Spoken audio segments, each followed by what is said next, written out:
Okay, VW Pro, round 2. The round of 16 for both VW Pro and Sportsman. I can see Comp Bike round there too.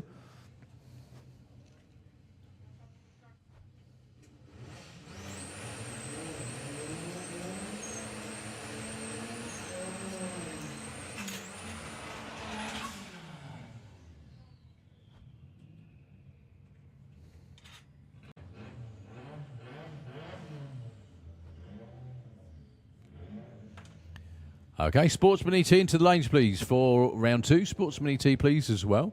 James Hodden, Luke Stevenson, excuse me. Luke was slightly overjoyed with his first 11-second run with the Don earlier today.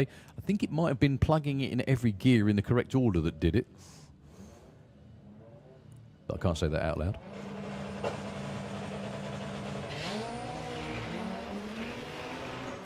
So 1190 is the dial in this time for the Don. Is he going to break out again?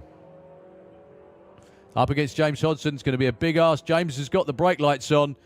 10.94 takes the win for James Hodson. That was a reaction time advantage on the start line that wasn't going to be overcome. Luke a little bit further into the 11s with 11.97.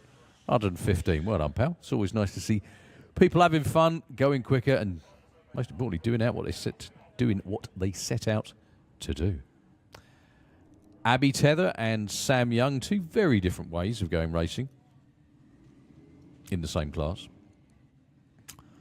A space-framed Beetle in the Kestrel lane, built by John Webster, I'm pretty sure, which is John looking on, but battery-powered.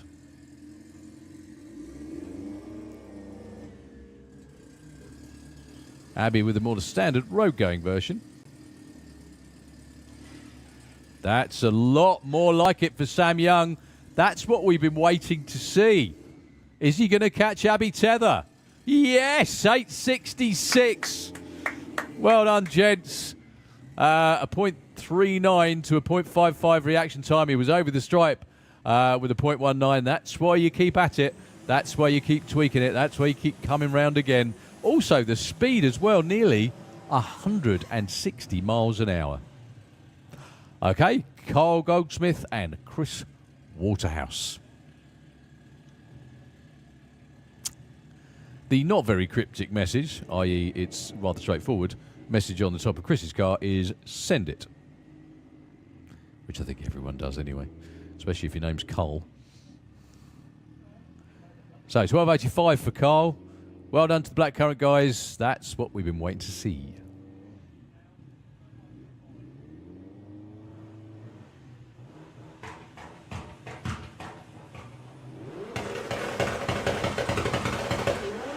There goes Carl with the bonnet flapping in the breeze. Can Chris Waterhouse run him down? Carl's at 1,000 foot. He's nearly at the finish line, but it's Chris. 9.80 on a 9.60, 13.50 for Carl. Big reaction time advantage for Carl. Big one. But it doesn't matter. The finish line speed of the Audi, he took the strike by 0.2. I think you saw the win light on the wall before we saw the one on the actual sign. Anyway, Hazel Carter, Jake Fronder, battle of the road-going VWs. Not much to choose, dialing-wise either. Hazel will get the green light first.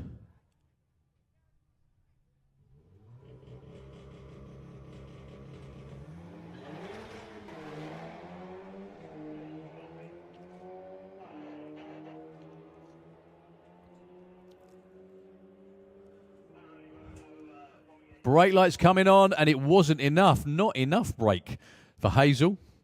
That was a really, really good run. Too good. That was the problem. Jake Fronder broke out as well, but just not by as much, unfortunately.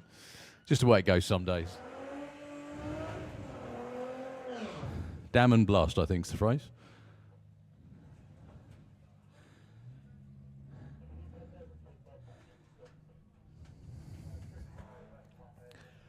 Jerry Sadler and Jordan Clark.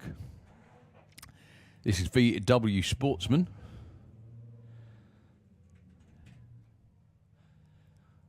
Jerry is going to be moving first, 15.25.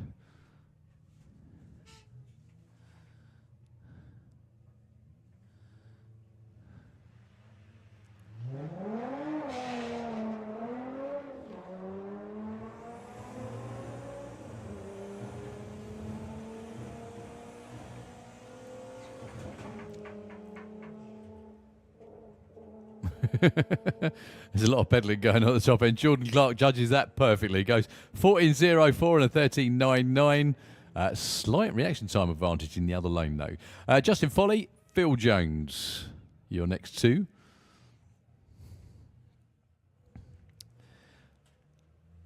Phil Jones will be going first with the Audi A3.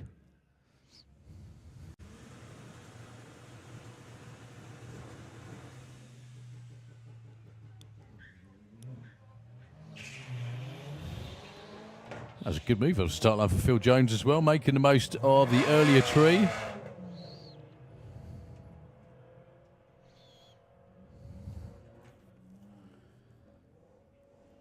Win light in the slick tricks lane to Phil Jones.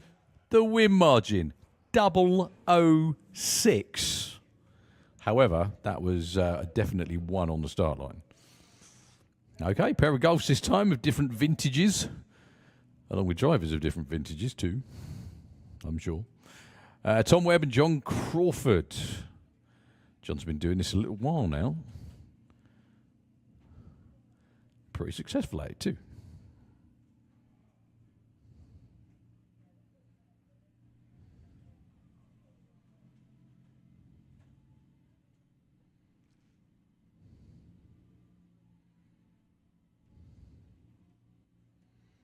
So John Crawford is going to be going first by 4 whole seconds.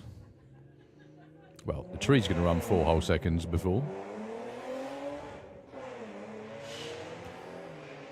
John Crawford takes the win. Red light for Tom Webb. He couldn't wait all 4 seconds, unfortunately. Just the way it goes. And broke out for... Actually, they both broke out. If it had been down to breakouts... it would have been him taking the win anyway. Okay, George Miller with a very nice looking Sonic TT taking on Steve Stone.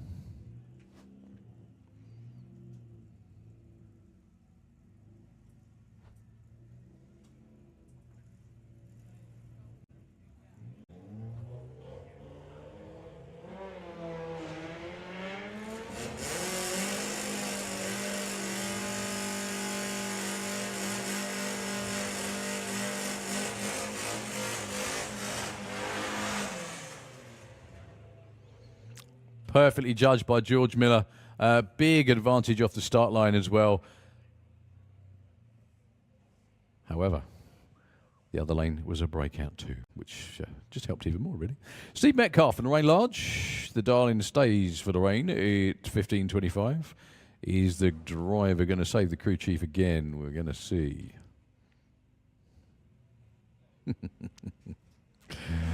Taking on Steve Metcalf.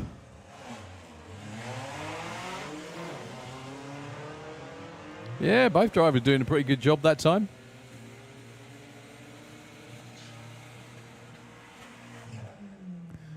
They are dead even. They're both looking at each other. And the win light again.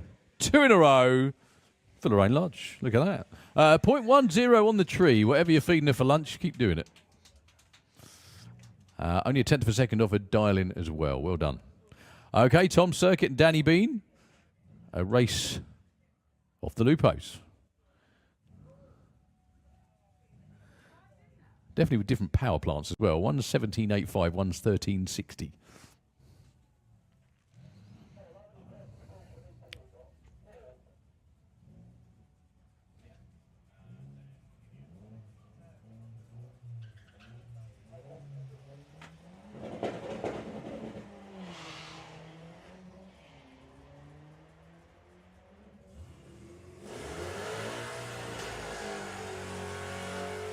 Well, they are dead even as they should be. Looks like Danny Bean's nudging in front and holding back.